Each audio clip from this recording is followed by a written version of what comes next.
A Dog Day by Walter Emanuel, pictured by Cecil Aldin. First published in 1902. A Dog Day, or The Angel in the House by Walter Emanuel, pictured by Cecil Aldin. To W. W. Jacobs, because he liked it.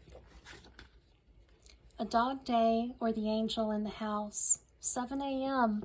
Woke up feeling rather below par, owing to disturbed rest. Hardly enough energy to stretch myself. In the middle of the night, a strange man came in by the kitchen window, very quietly, with a bag.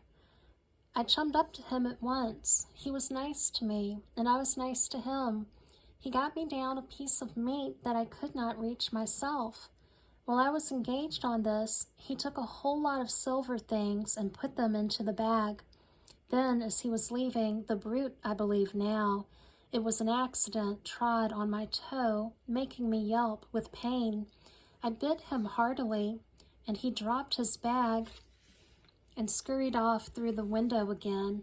My yelping soon woke up the whole house, and in a very short time, old Mr. Brown and young Mr. Brown appear.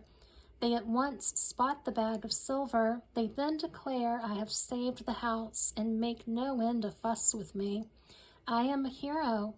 Later on, Miss Brown came down and fondled me lots and kissed me and tied a piece of pink ribbon round my neck and made me look a fool. What's the good of ribbon, I should like to know? It's the most beastly tasting stuff there ever was. Ate breakfast with difficulty, have no appetite. Ate kitten's breakfast.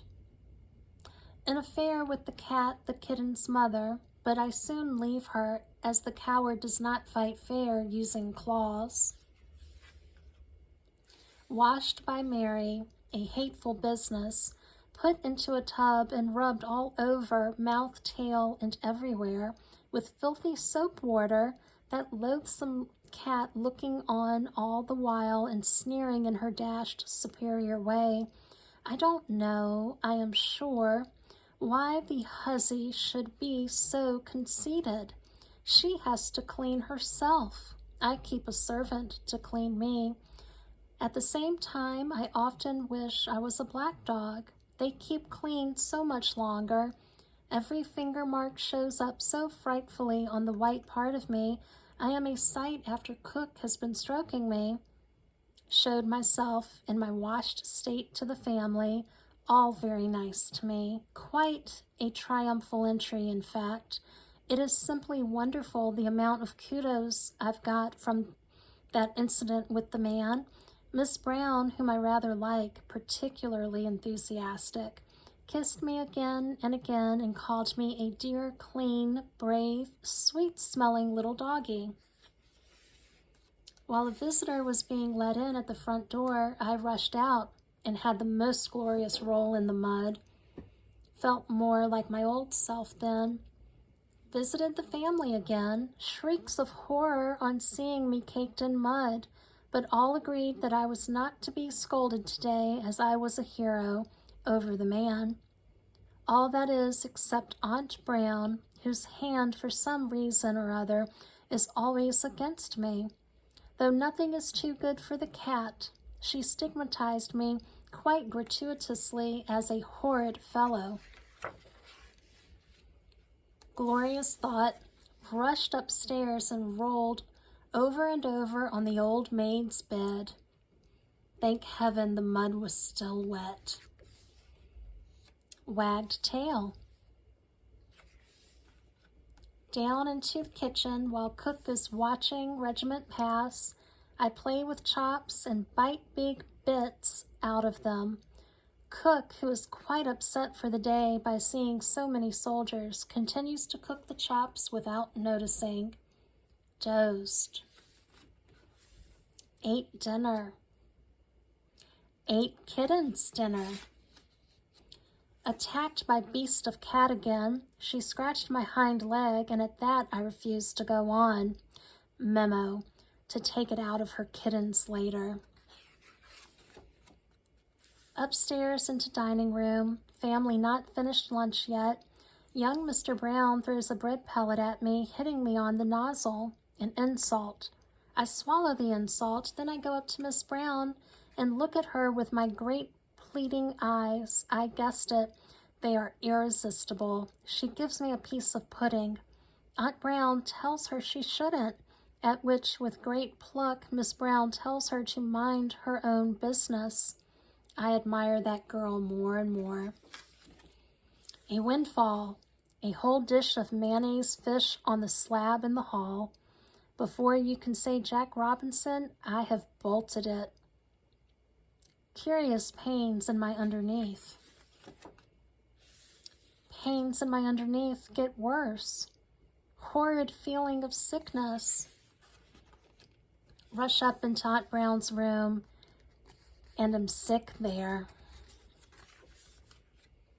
Better. Think I shall pull through if I am careful. Almost well again.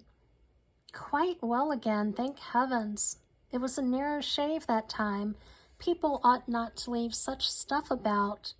Up into dining room, and to show how well I am, I gallop round and round the room at full pelt, about 20 times, steering myself by my tail. Then, as a grand finale, I jump twice onto the waistcoat part of old Mr. Brown, who is sleeping peacefully in the armchair.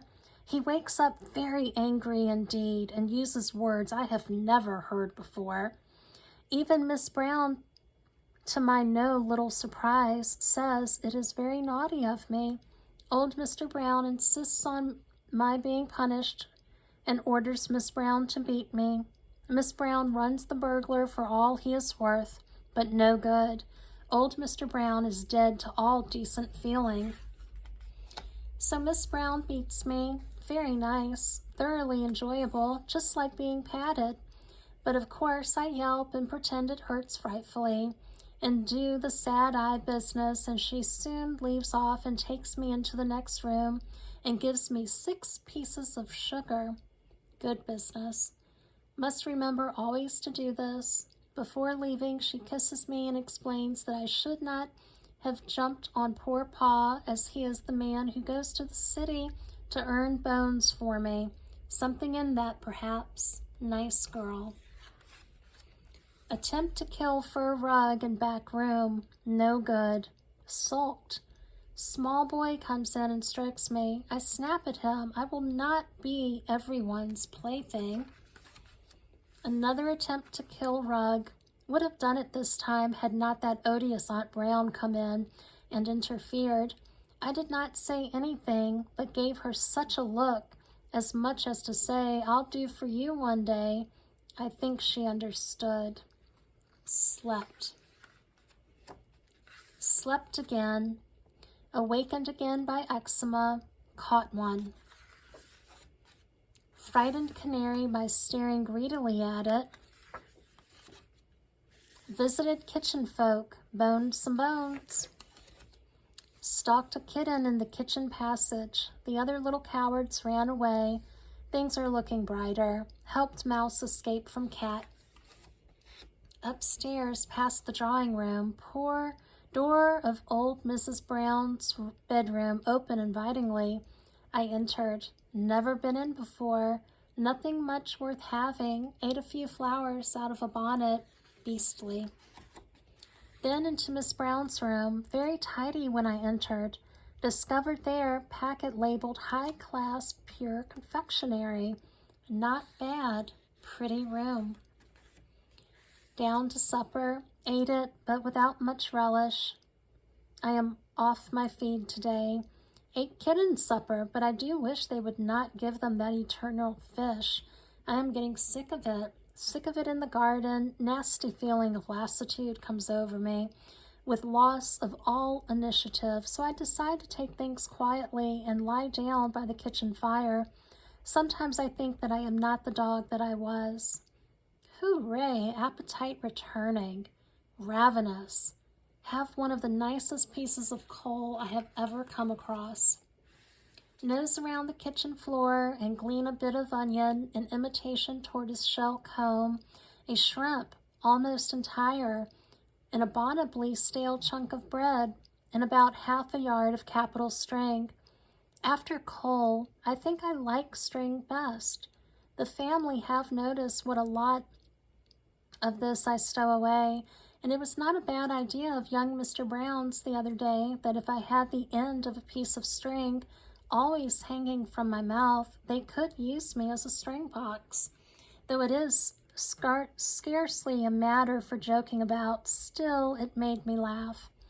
If one had to rely on other people, one might starve.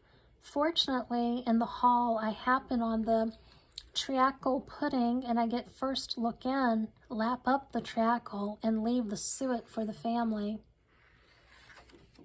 Down into the kitchen again, sit by the fire and pretend I don't know what treacle is. But that vile cat is there, and I believe she guesses, keeps looking round at me with her hateful superior look. Dash her, what right has she got to give herself such airs? She's not half my size and pays no taxes. Dash her smugness, dash her altogether. The sight of her maddens me, and when her back is turned, I rush at her and bite her. The crafty coward wags her tail, pretending she likes it, so I do it again, and then she rounds on me and scratches my paw viciously, drawing blood and making me howl with pain. This brings Miss Brown down in a hurry. She kisses me, tells the cat she is a naughty cat. I'd have killed her for it, gives me some sugar and wraps the paw up in a bread poultice. Lord, how that girl loves me. Ate the bread poultice. Begin to get sleepy. Dozed. Led to kennel. Lights out. Thus ends another derned dull day.